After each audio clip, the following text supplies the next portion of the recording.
Oi, tudo bem? Começamos agora o Conversando Evangelho, o estudo semanal do Evangelho segundo o Espiritismo, tradução Guilherme Ribeiro. O estudo de hoje é o número 25, capítulo 5, Bem-aventurados os aflitos, itens 28 a 30, Sim à vida, parte 2, Eutanásia e aborto. Em nome da Casa Virtual Luz Espírita Caville, agradecemos a presença da Maria Rita, do Ney, da Marli, da Michele e do Josimar. Convidamos nosso amigo Ney para fazer a prece inicial. Vamos nos acalmando, vamos elevar nossos pensamentos, nossos melhores sentimentos até Deus. Deus, nosso Pai, Jesus, mestre, amigo, irmão maior, vos agradecemos por essa abençoada oportunidade de levar a tua palavra através deste meio de comunicação. É tão bom, Senhor, termos esse conforto e ainda ter tua palavra em casa ou em qualquer lugar. Seja o nosso guia, mestre, nos ajude a compreender bem o estudo que será realizado. Ilumine a todos nós, seus servos, e também a todos que coordenam esse trabalho, sejam encarnados ou desencarnados. Ampara-nos para que possamos ser bem inspirados pelos Espíritos que orientam esse trabalho, que eles possam agora vir até nós, nos dando amor, nos auxiliando no entendimento das leis do Pai. Fica conosco, Senhor, e que possamos iniciar este estudo com paz, amor e compreensão. Que assim seja. Assim seja. Que assim seja, graças a Deus. Dando continuidade ao estudo, pedimos para Maria Rita nos dizer se é lícito praticar eutanásia para abreviar a vida de um doente que sofra sem esperança de cura. Bem, boa noite.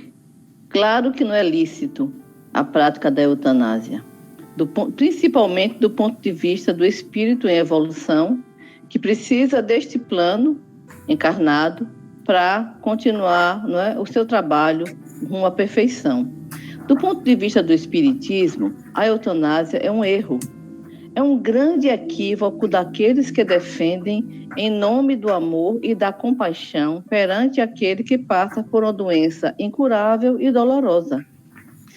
A questão 953 do Livro dos Espíritos e suas alíneas A e B tratam com clareza desse assunto. Na questão 953, Kardec perguntou aos espíritos: quando uma pessoa vê diante de si um fim inevitável e horrível, será culpada se abreviar de alguns instantes os seus sofrimentos, apressando voluntariamente sua morte?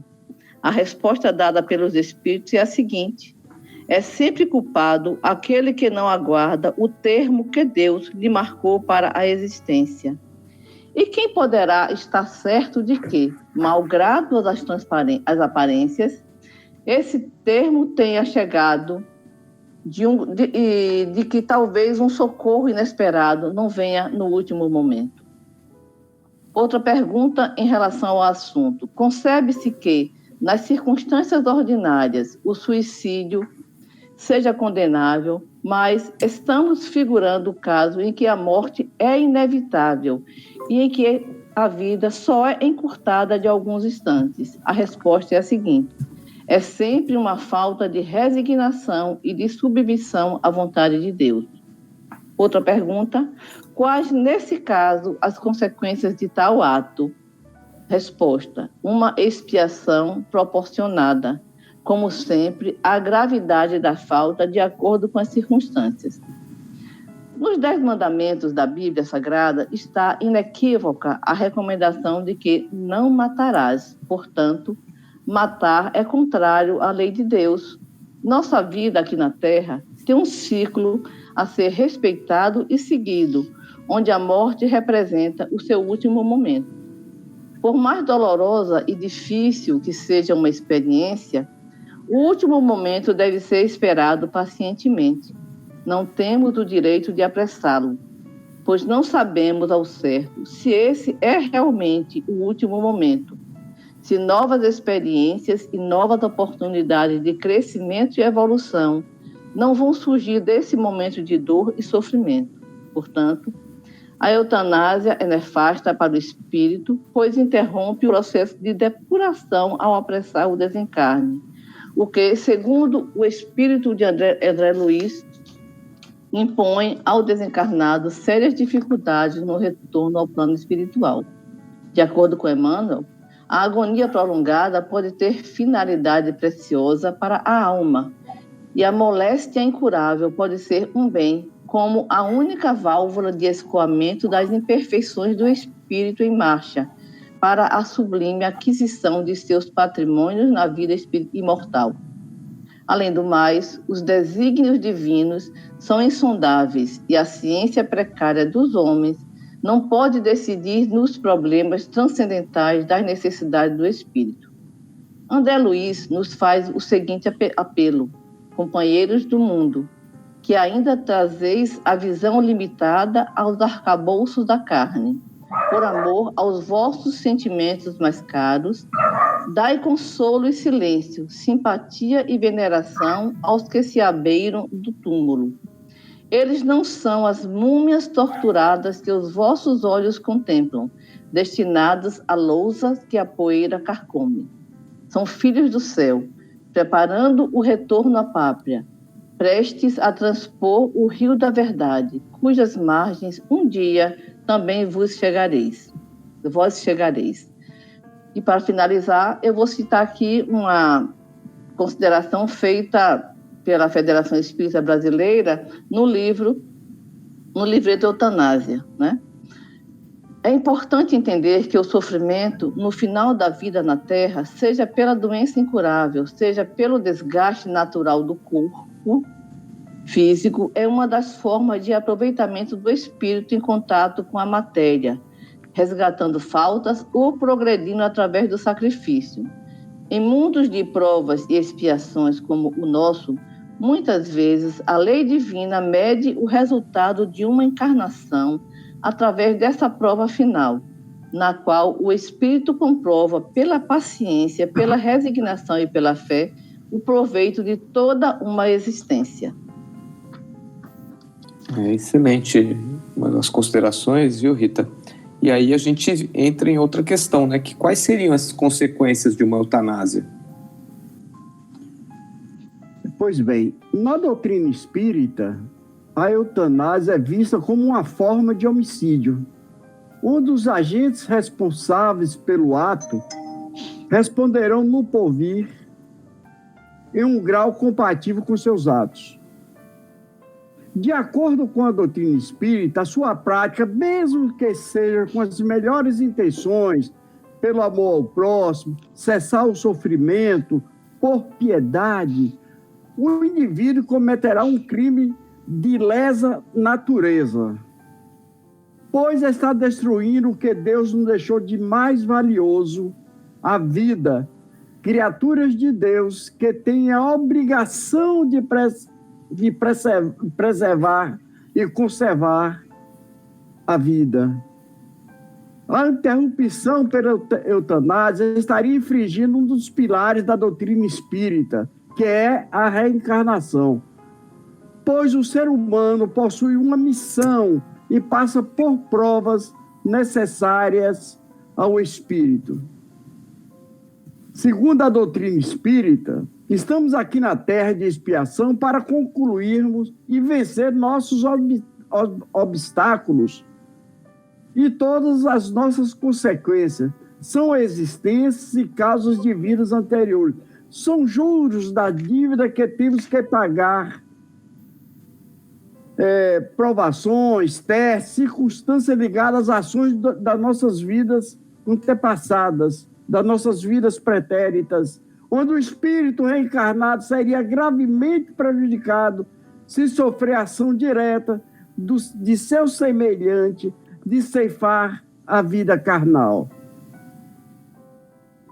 Segundo a doutrina, o homem não possui de modo algum o direito de praticar a eutanásia. Se o paciente, com todos os cuidados, está em uma situação terminal ou de uma doença grave e incurável, sendo o caso irreversível para a medicina, diante dessa condição, o moribundo deverá passar por toda a situação de acordo com a lei da natureza, recuperando ou morrendo. De acordo com o Espiritismo, estamos na Terra por expiação, por provações. Então, o indivíduo deverá cumprir a sua missão e seguir o seu curso. Essa passagem de vida, sem ser abreviada por ele mesmo ou por terceiros, estaria aí em estágio de evolução do espírito. A gente já toca num outro assunto, né, que é depois da eutanásia, que é a questão do aborto, né? E a pergunta se é lícito fazer o aborto. Ei, boa noite a todos. Eu vou trazer alguns dados sobre a licitude do aborto. No Brasil, desde 84, o Código Penal prevê que o aborto é crime, sendo permitido apenas em caso de estupro, de risco para a vida da mãe ou quando o feto não possui a maior parte do cérebro, que é a anencefalia. Punível também com detenção de 3 anos para a mulher e de 1 a 4 anos para a pessoa que realiza o procedimento. Na Suécia, desde 75, as mulheres, né, têm em todo o seu território lá da Suécia, ela tem o direito ao aborto legal e gratuito. Assim como na Suécia, em outros 66 países, como Holanda, Portugal, Rússia, Suíça e Uruguai, é a mulher grávida que tem o direito de decidir se deseja ou não interromper a gravidez. Então, são mais de 590 milhões de mulheres em idade reprodutiva que vivem em países que possuem essa legislação. Tem alguns países que são totalmente proibidos, né? A legislação de 26 países do mundo, como Egito, Iraque, Nicarágua, Filipinas, Senegal e Cisjordânia, proíbe o aborto sob quaisquer que sejam as circunstâncias. Aí, nesse caso, são 90 milhões de mulheres em idade reprodutiva que vivem em locais onde a interrupção da gravidez é totalmente proibida por lei, até mesmo quando a vida ou a saúde delas já está em risco. Tem alguns lugares que são motivos sociais e econômicos que são permitidos. Então, em 14 países, como na Finlândia e Etiópia, as leis são interpretadas para permitirem o aborto sob amplas circunstâncias. Neles, a legislação costuma levar em consideração os fatores sociais e econômicos, considerando o impacto potencial da gravidez na atual situação da mulher e também em situação futura. Em 67 países, o direito ao aborto é permitido a partir da solicitação da gestante. A grande maioria deles permite a interrupção da gravidez com até 12 semanas de gestação, como é o caso da Dinamarca, Irlanda, Noruega e Rússia. Já em países como Estados Unidos e Austrália, a legislação que regula a interrupção da gravidez é definida pelos estados. No caso, eu trouxe alguns dados de parte do mundo e vou ficar por aqui na resposta, porque não vou trazer a minha impressão ou como que fala? O questionamento espírita, porque isso vai vindo um próximo estudo, né, da próxima questão. É isso aí, Marli. Você colocou bem que em caso de estupro a lei brasileira permite, né? E é um caso que a doutrina nossa esclarece que nem nesse caso deve ser feito. Exatamente. Por quê?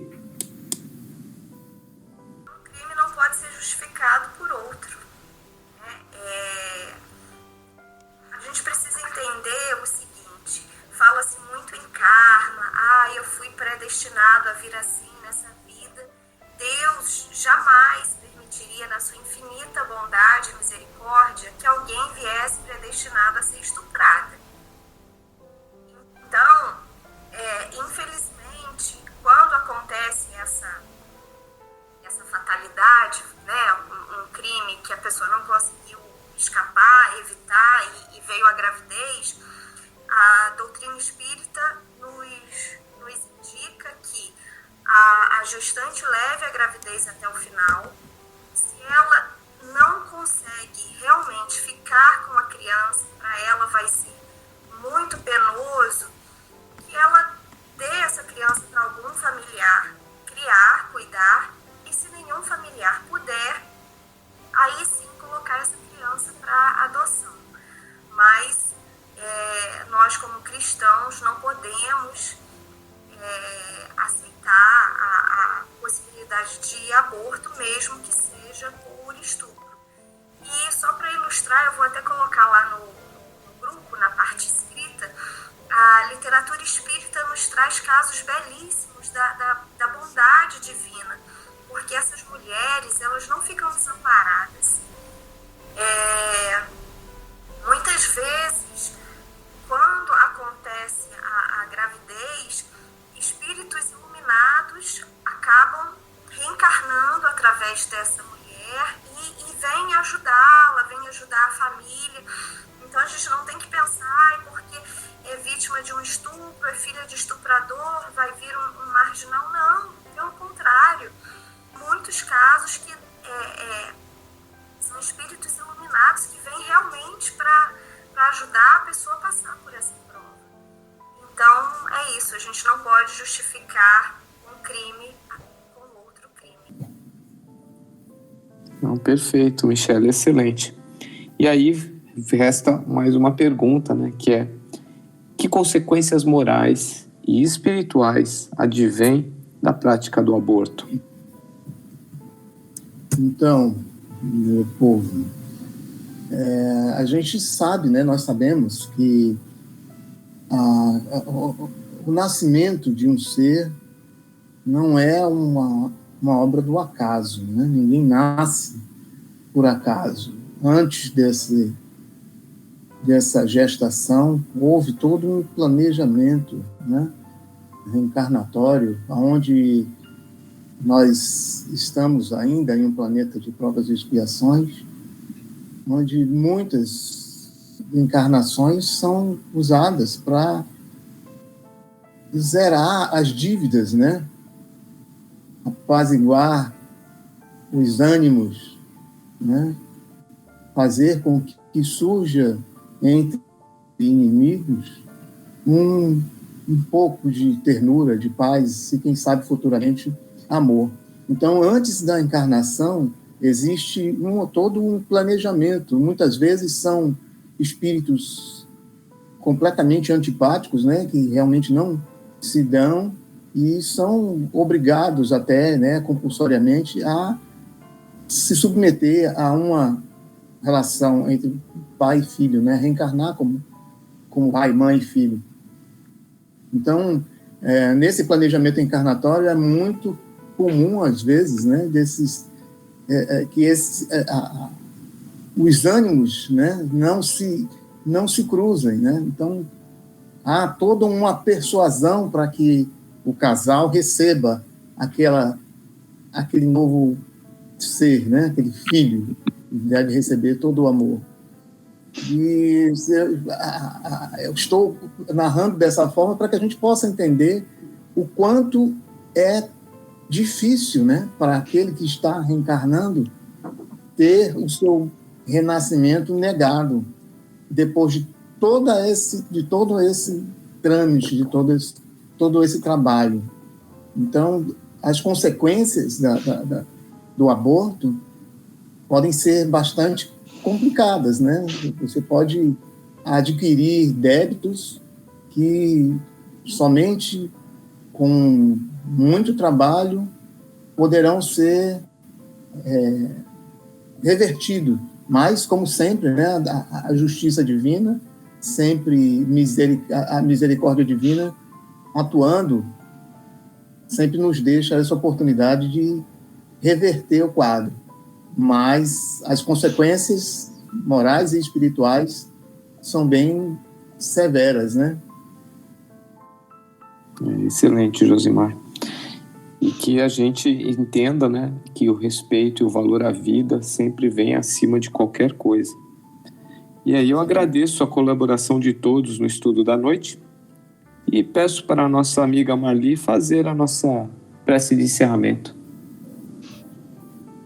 Então vamos todos serenar nossa mente, acalmar nossos corações, respirar lento e profundamente. Vamos nos conectar com Deus. Mestre amigo Jesus, agradecemos a oportunidade desse estudo maravilhoso que nos enche de conhecimento, nos esclarece sobre pontos que às vezes relutamos em debater. Deus Pai, ainda agimos como as crianças espirituais que somos, e o despertar, embora lento, já nos traz o alívio e a sensação de amadurecimento. Sabemos, Pai, que necessitamos da experiência material e nos dói a falta de entendimento, às vezes, sobre as vidas que se vão prematuramente. Pai, por isso pedimos perdão por todas as vezes que julgamos os que atentam contra a própria vida e a vida dos outros, ao passo que deveríamos cobri-los com as mais verdadeiras preces e energias curativas.